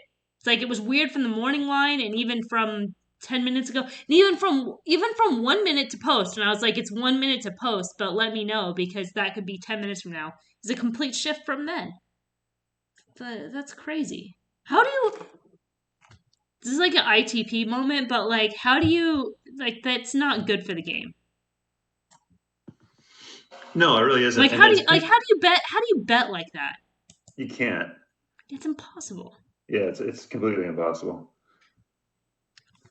All right. So we'll do the Oaklawn race, Smarty Jones, and then the Santa Anita Stakes race. This is the Joe Hernandez, which is coming up in 15 minutes.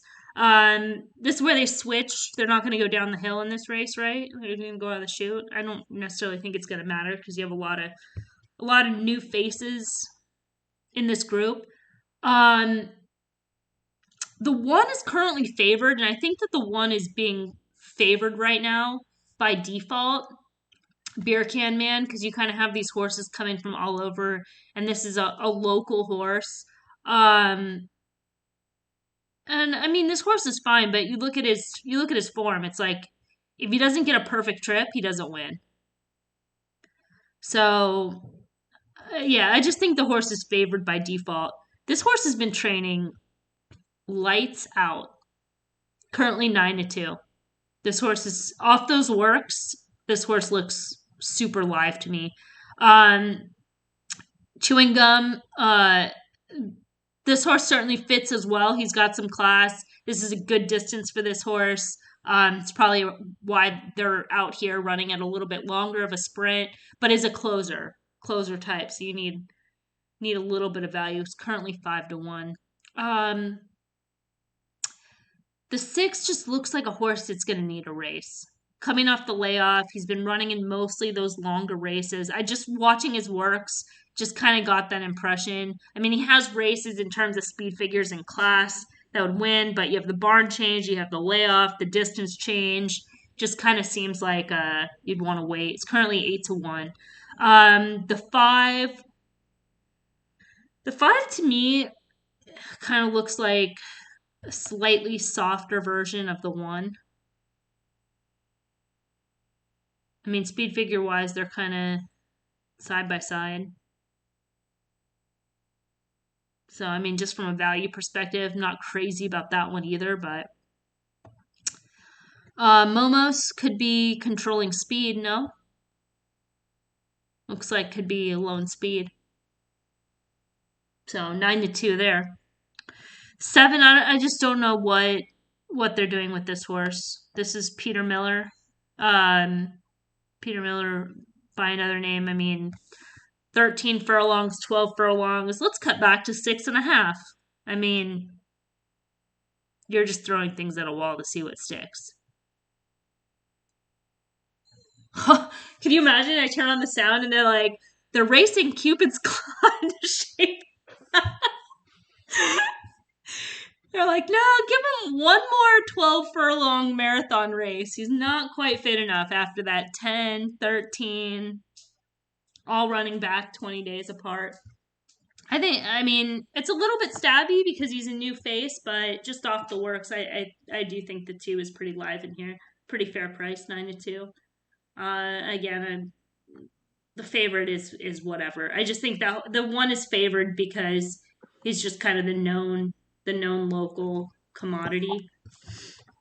Got a warm up on the 1 at Oaklawn Park, a warm up on the 9 at Oaklawn Park. Frost, I know we're gonna go out after this.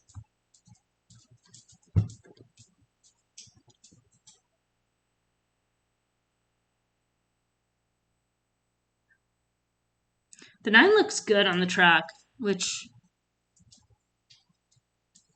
That's one thing about that horse that I like his like will to win, but he was never one that kind of excited me from a physical standpoint. So it's good to know that it's a positive physical impression. Let me pull up. What do we need right now? This.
How are those Brussels sprouts, by the way?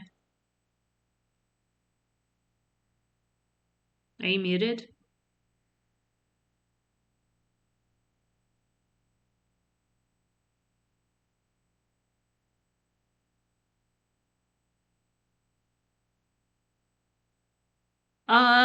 Jimbo, I went with the 9, Don't Cross the Devil, and the Smarty Jones, like the Phil D'Amato angle.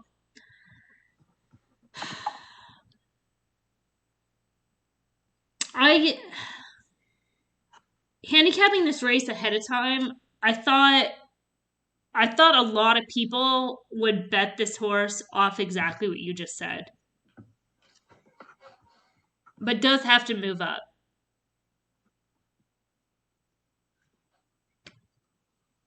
They're freaking delicious, by the way. Sorry. The Brussels sprouts? Oh my God. Missing out. It's nature's candy. I'm not going to argue with that. You put enough oil and salt on them. I mean, maybe like a side of salmon or something. yeah, a side of bacon. Yeah. Yeah, you can. Yeah, you know what? It's like, what can't you put on them? Yeah, exactly. Versatile. The Brussels sprout is the quarter of the vegetable world. True. Big, huge square right in the middle of the plot. Right in the middle. Big gaping square.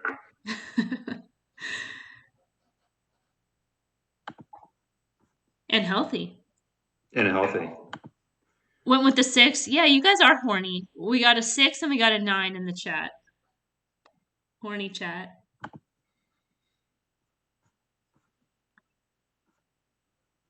The improving angle. I like that too. And again, I mean, just watching the 6 and the 9 side by side. No pun there. I like the 6. All right, we're going in the gate.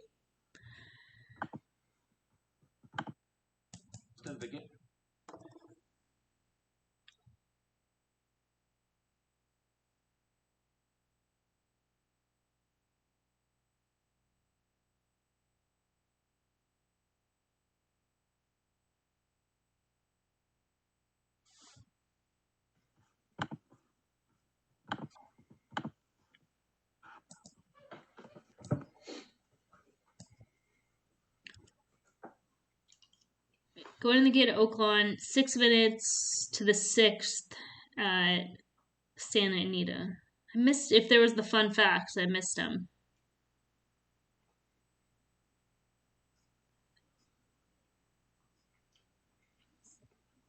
I think probably with with those fun facts. I played the 14 in the Twin Spires contest, take a couple of connected points. Yeah, I think that's a quality horse. I think the 3 kind of has to prove it a little bit. I think the 14 as far as class is already kind of stepped up. Yeah, as far as the fun facts and at once, it's like they have just already decided they're like we don't know what to say to horse players. But if some random person comes to the racetrack and they see this horse is named after a special kind of apple that only grows in Washington twice a year, then that person will be like, oh, apples, I love apples. That's cool. That's all I can think. All right, they're off at Oaklawn Park. The 11 slogged. Is that the slog? Yeah, big time.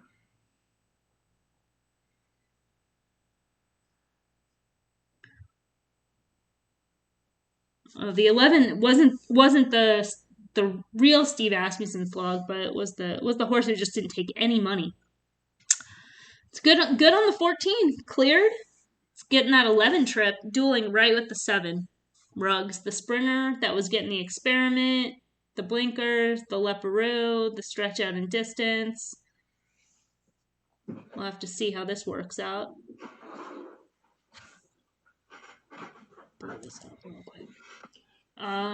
The 2 is stalking right inside. The 4 is the other kind of stretch out.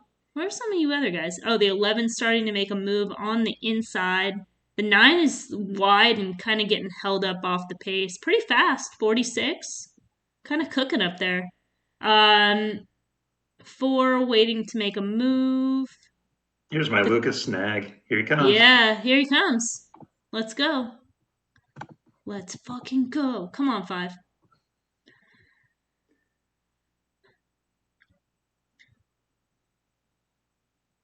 Somebody has to catch this 4.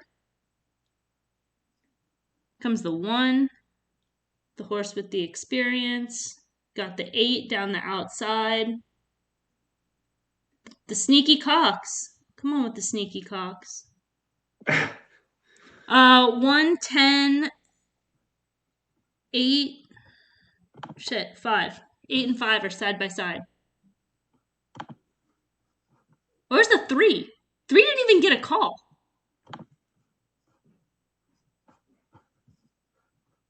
I literally think I called every horse in that race but the 3. Yeah, it's just the. Where the fuck was that horse? Was he in the race? Did he show up? Oh, he's on the inside. Down inside, just one pace. Yeah, that was such like a. You had to just play against that horse for no other reason than it was just no standout in a big field. 1 got the trip, went inside out race 12. That 11 ran pretty sneaky good, gotta say. That 5, any chance that 5 got third? Probably not, huh? I think I was starting to watch some of the other horses. It looks like, I don't know.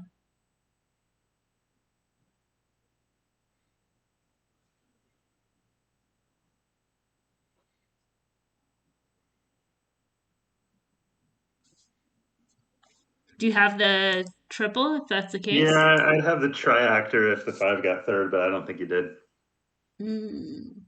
How did you play it? I keyed a bunch of horses first and second. I just singled. Basically, you had just the 5 in the 3rd spot. Oh, okay. That's nice. Not the type of horse that you feel like is going to win the race, but chance Yeah. to hit the board. 100%.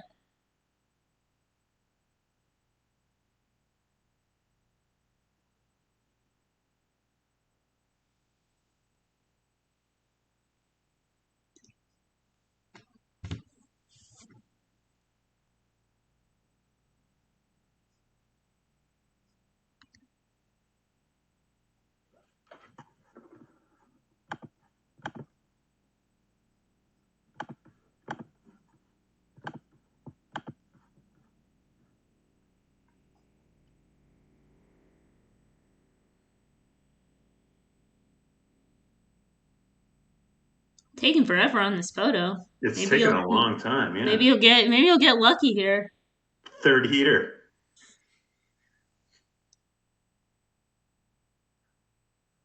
Ooh, good hit. Oh, nice. Woo! Nice, good hit. Thanks.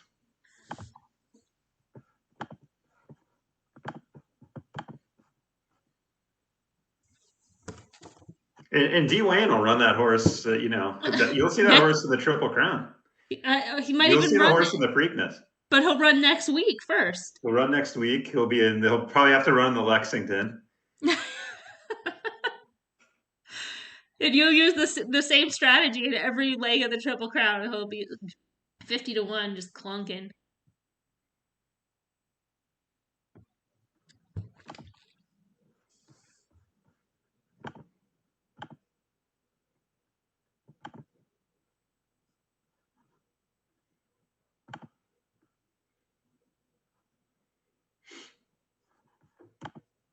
I mean, as you know, I'm a working class guy, so it was only a 50-cent triactor because I can't, I'm just a man of the people. I'm from Scranton.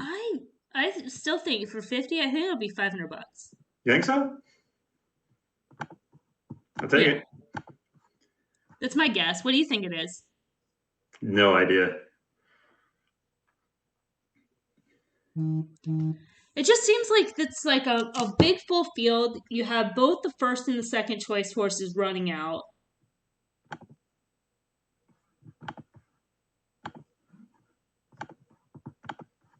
It's like the only way that you would hit that is by exactly punching that ticket how you did. Yeah.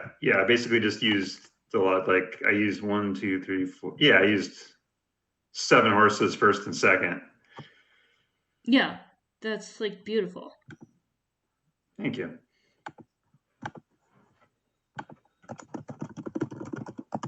All right. At the Santa Anita, we have the 6 looking like Lone Speed, getting chased by the 1. The 2 is stalking. Brand, that's a nameplate for the president. Brand. Stalking right outside.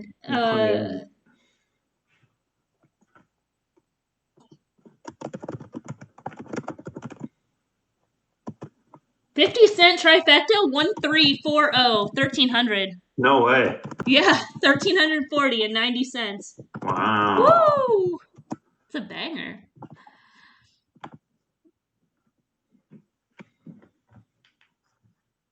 Yeah, that seemed, I mean, like I said, that was like just like a race that there's just so much money that was playing that combination, but with the top 2.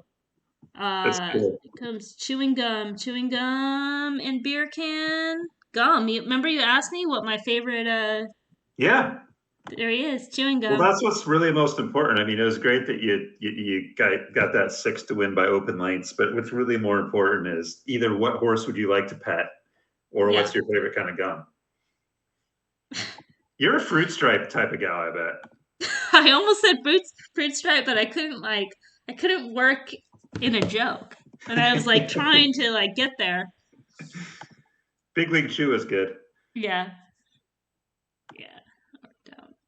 Damn, dude. Well, yeah, I mean this has definitely shut down the feed after a $1,300 hit. Hit-a-roo. I'll take it. It's for the kind of first time in a long time I'll be ahead for the year. So just be done, like right now. Be done. Like, I quit. Yeah. Sweet.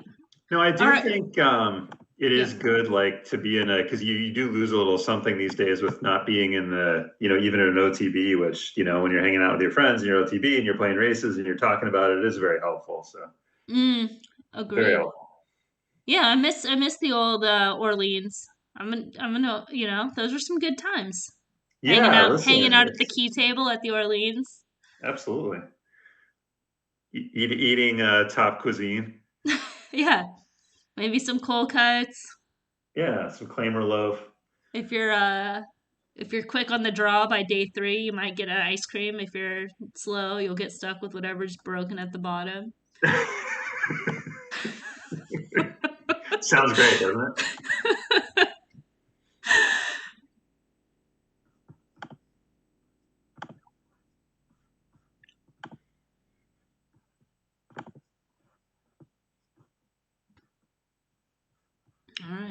Yes, let's end on that. So yeah, I'll talk to you offline as far as if you want to do a stream like on the regular. Great stream today, Emily and POTUS. Thank you both. Thank you for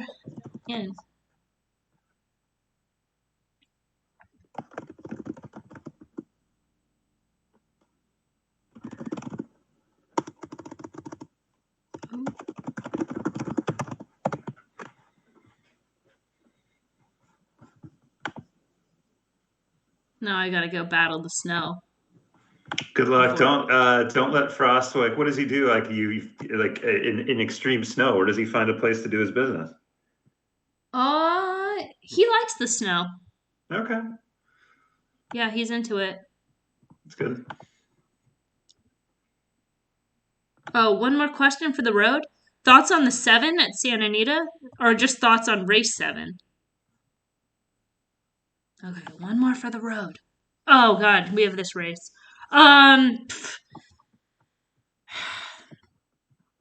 It's not even. Can I say wide open, no opinion? Wide open, no opinion. I mean, Baffert and Velasquez have been winning everything. So if Newgrange wins, it's like fine, whatever. I'm not crazy about that horse or Rockefeller. And again, either of those two horses, I think the 2 or the 5 would be a surprise. I mean, the 2 certainly looks good on the plot, but I think it's a little bit flatter just because of race shape. The ones coming off those recent turf races, and some of the faster races, and has form at the graded stakes level, and it is working really, really, really strong on the dirt. So, I had to make picks for the race. I put that horse on top, but I don't really have a super strong opinion in this race whatsoever. So sorry about that. No opinion, wide open. I'm gonna go with that. My final answer. All right. Shut down the stream. If you haven't already, make sure you subscribe so that you know when the stream goes live. Hit up the Patreon, all that good stuff, and we'll talk to you next time. Thanks, Emily. Thanks, everyone.